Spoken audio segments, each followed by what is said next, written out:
And welcome back to Live Now from Fox as we get back into some of this breaking news here.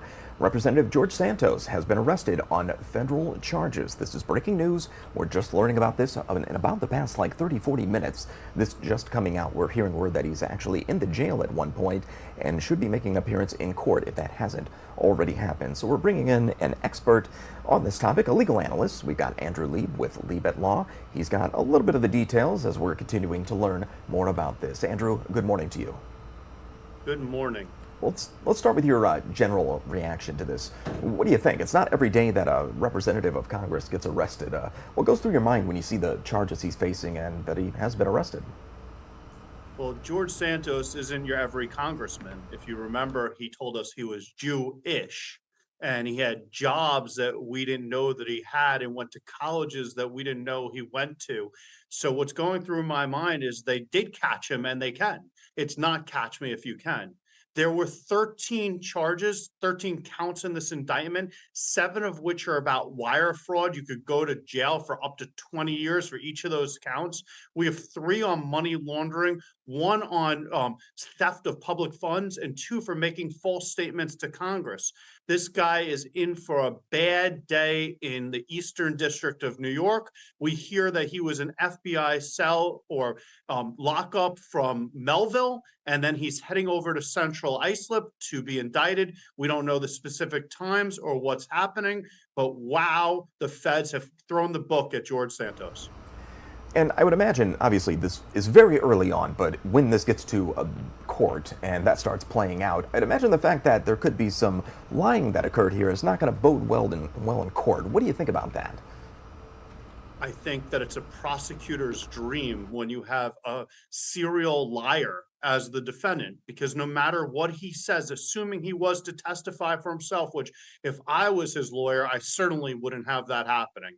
But if he does testify for himself, and he's a character, so he may want to, the prosecutor is going to rip him apart in cross-examination.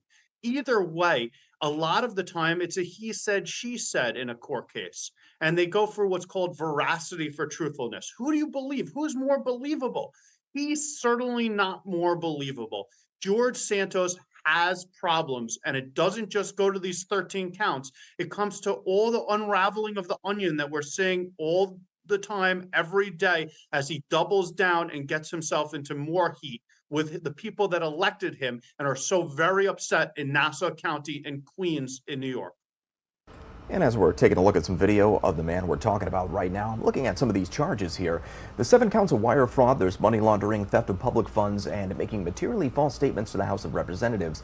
Out of all those, do any of those strike you as worse than the others? You kind of alluded to this earlier, but just curious where your mind goes with that. Well, it depends how you define worse. I generally define worse with how many years you're going to be in jail. And if we're going with that, 7 counts that each carry up to 20 years of wire fraud, meaning using the wire, the radio, telephone communications to do a fraud, interstate, mind you. And he did this with election campaign. There's a guy that's saying, hey, he swindled $3,000 out of me. So many people feel like they were defrauded by George Santos. Even my most staunch Republican friends, people that would double down on anything Republican at any time, are unhappy with George Santos when they live in that district. It's the rug has come out from under him, and I feel terrible for people in the district who all feel bamboozled, both on the Republican and Democratic side, by having him as their congressman when this house of cards, these lies have come crumbling down. And he is a sitting congressman right now, so what does it mean for his Congress seat? What are the problems going to be there? What do you think? Well, we learned about that from Kevin McCarthy yesterday when he was doing the press conference on his meeting with Biden on the debt ceiling. He actually fielded questions on this. And he said he wanted to see the charges first. Well, now he sees the charges. Kevin, what are you going to do about this? The secondary thing, though, is Kevin McCarthy has said to him, hey, listen, we're not having him on any of the committees.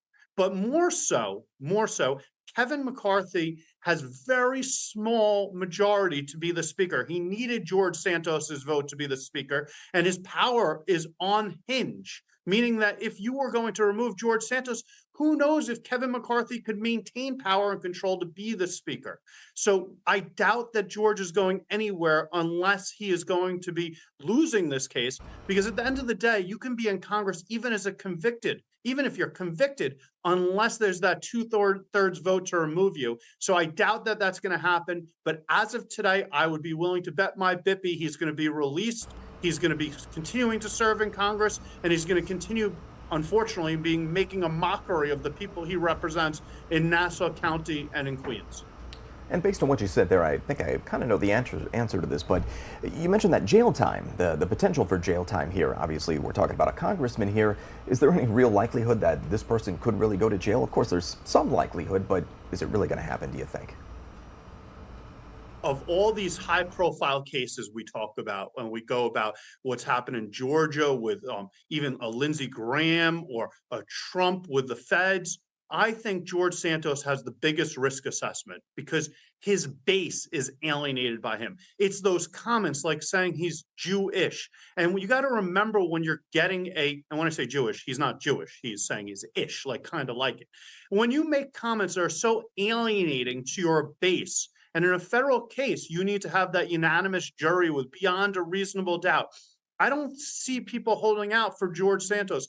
I think this guy's got major problems. I think this guy is going to lose, and I think this guy is going to go to jail. And it's going to be one of those blips in history that may make Billy Joel's next "We Didn't Start the Fire." Wow. And I guess, how does this happen? You know, when you look at all of this, how does it get to this point? How is he able to deceive so many people? What do you think? I think Zimmerman, who was running against him and had the Democrat, has a big fail here. How does your opposition research not uncover this? Like, I watch a lot of TV and I get most of my information from fiction TV, like, don't we all, when we watch these political dramas? And I always thought that your opposition research would be strong enough that this would have come out in the election, in the campaign. I don't know how we got here. I don't know. It's a fail for the Democrats. It's a fail for the Republicans who didn't vet him. How are we letting this person who has issues in Rio de Janeiro we hear about? He is just a walking disaster for everyone involved and a black eye on our political system.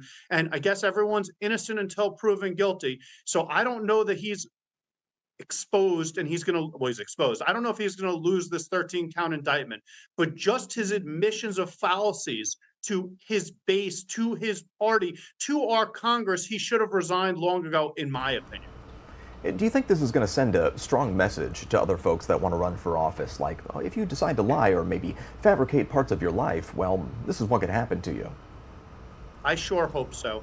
I think the legitimacy of our branches of government, whether we're talking about the judiciary, as we're hearing all the time with Justice Thomas, and even people said things about Sotomayor, but Justice Thomas with Crow and the money. And when we hear about the president, people want to go after Hunter and they want to go after, even though he's not the president, they want to go after Trump. And now we have in Congress what's going on. We need a tighter ship.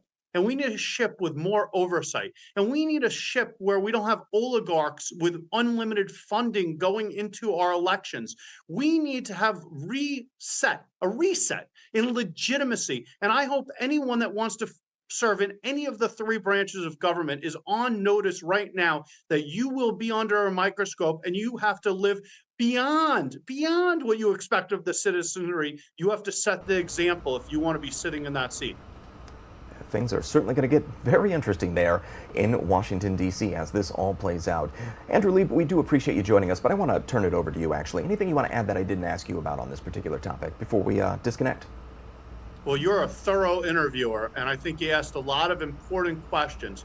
But I think the most important thing that we need to all say to ourselves is not what Andrew Lieb thinks. It's not what you think. It's not what people at home thinks. It's what the jury of his peers are going to think. And I have to push back on the people fighting against Trump and saying that Trump shouldn't have lost yesterday. We have a system, a criminal justice system, where we trust our jurors. And when our jurors make a decision, they speak for us, the people. We have a representative jury, and I trust the legal system, and I'm happy to see that we're formally charging him, and we should be proud that our country gives people innocent until proven guilty with a system of justice. Absolutely. All right, Andrew Lieb, legal analyst with Lieb at Law. Thank you so much for joining us this morning. We do appreciate your insight. You take care. Thank you.